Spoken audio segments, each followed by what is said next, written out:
What's up, Badger Nation? This video is going to be all about conversion rates. I'd argue that your conversion rate is probably your most important metric when it comes to Amazon PPC, besides maybe your ACoS.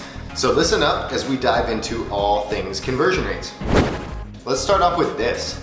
What exactly is a conversion rate? The simplest way to define conversion rate is the number of desired outcomes divided by the number of total outcomes.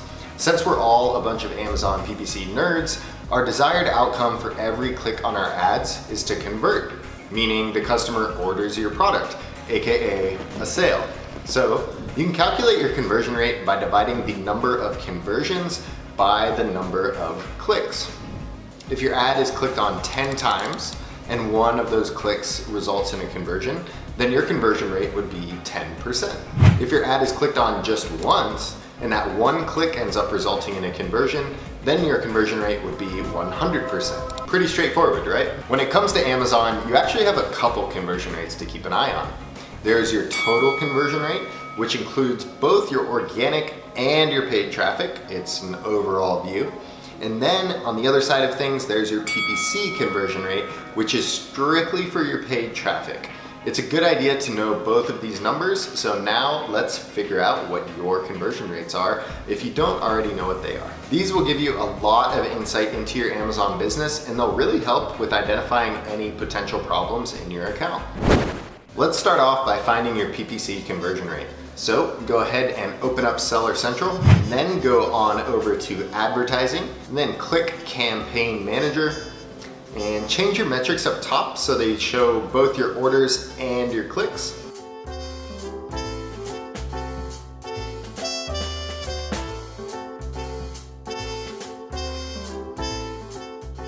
And once you've done that, make sure you go over to the right side of the screen, select the time frame you want to see for your conversion rate. Just for this example, let's select February 1st through the 28th. Then after that, hit save, and from there, you can go ahead and divide your amount of orders by your number of clicks, and that'll give you your conversion rate for PPC.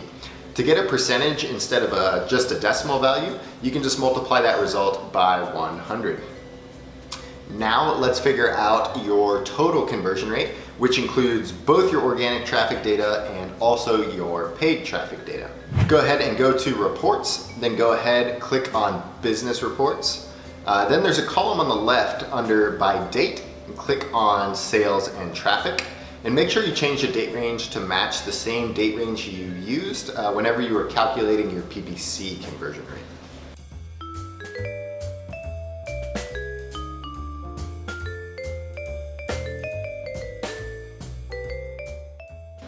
Then you'll see your conversion rate under Order Item Session Percentage, with each different row being a different day. At the bottom, you'll find your average conversion rate for the time frame you've selected. In our example, that is 10.34%. All right, now that you have your conversion rates, let's dive a bit deeper into things and get a better understanding of what those conversion rates are trying to tell you. And yes, conversion rates tell you things. In fact, I'd actually argue that conversion rates are very similar to puppies.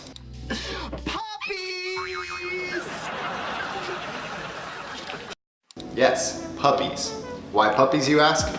Well, there are some little similarities here and there, like you have to put in a lot of work if you want consistently good behavior. They can act up and cause lots of stress and ruin your day, or they could bring you lots of joy and happiness. And you also can't expect either of them to be okay if you completely ignore them for an extended period of time. So yeah, lots of little similarities there. The biggest similarity though is this. Neither your conversion rate nor your puppy can literally speak to you, but they do communicate in other ways to let you know when something's wrong.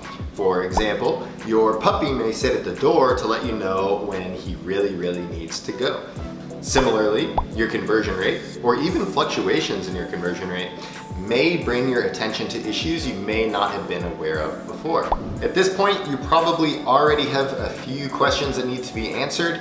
The first one is probably, how do you analyze your conversion rate to make sure none of these issues are affecting your account? The second question is, what are the potential issues your conversion rate could reveal in your account? And the third question is, how do you actually take action and fix your conversion rate up? Let's go ahead and start with the first one. How do you analyze your own conversion rate to make sure none of these issues we're talking about are going to be affecting your account? Well, if you want to analyze your account, then let's go ahead and begin with this. What exactly is a poor conversion rate? The average Amazon PPC conversion rate on Amazon is around 9.87%, so that's a pretty good benchmark to start with. The severity of issues in your account depends on how low your conversion rate is currently relative to your average competitor's conversion rate. If your conversion rate is between 0 and 3%, there are most likely multiple serious issues going on that really need to be addressed ASAP. If your conversion rate is between 3 and 6%, you most likely have 2 or more issues affecting things in your account. If your conversion rate is between 6 and 10%, there's probably still 1 or 2 things here and there that you could improve. And finally, if your conversion rate is 10% or better, you're doing pretty well. That doesn't necessarily mean you don't need to stay on top of things, but for the most part, anything above 10% in terms of a conversion rate is very healthy.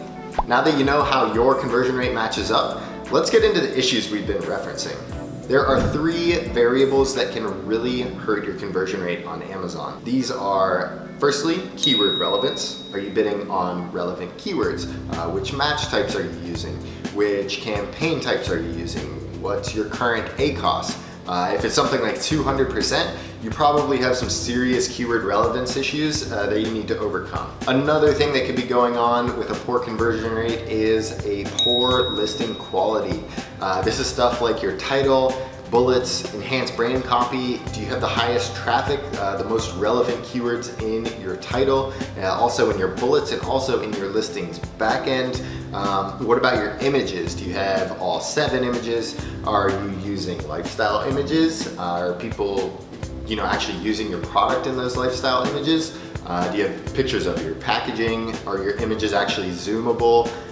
What about fulfillment method? Are you FBA or FBM? That can hurt your conversion rate. I always say that your listing is your brand's first point of contact with Amazon customers, so you really need to make it count and don't cut corners. The third thing causing a poor conversion rate could be that you're in a highly saturated or a competitive niche.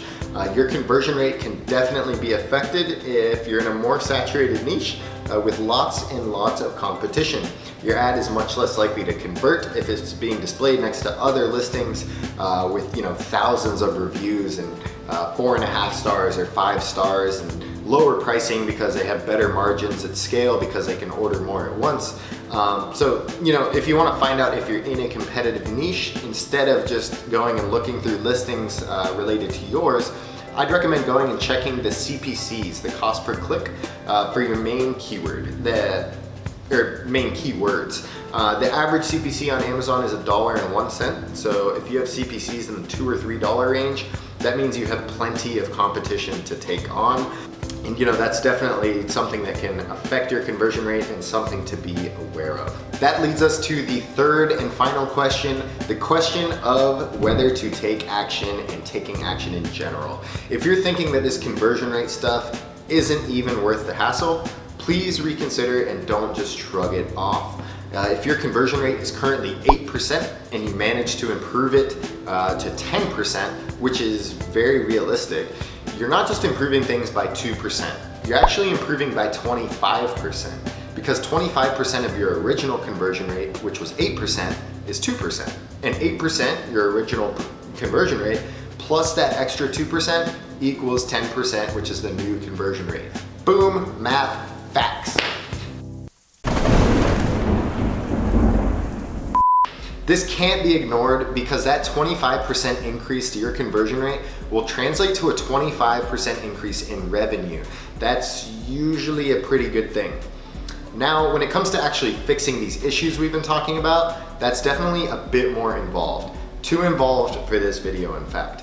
The keyword relevance issue is solved with good PPC practices over time. The listing quality issues can and should be fixed up more immediately. There are things like your title, your bullets, and your keyword selection that you can fix up right away. other factors, like if you have poor images or poor/low reviews, that'll of course take more time to correct. If you're in a saturated niche and can't seem to convert well, it may be time to consider playing around with pricing, or maybe including an add-on or differentiating in a unique way, or possibly just pivot and consider a different niche altogether. The Pareto principle does apply to Amazon. I recommend Googling that real quick. Math facts. Well, that's it for today's video, everyone. I hope this was helpful. I hope you now have a much better understanding about your own conversion rate, what it means, and also how you can go ahead and improve it. As always, if you have any questions, comments, or concerns at all, please don't hesitate to reach out. I'm always available, or there are others here at AdBadger who are always happy to help you out too. We'll see you guys next time.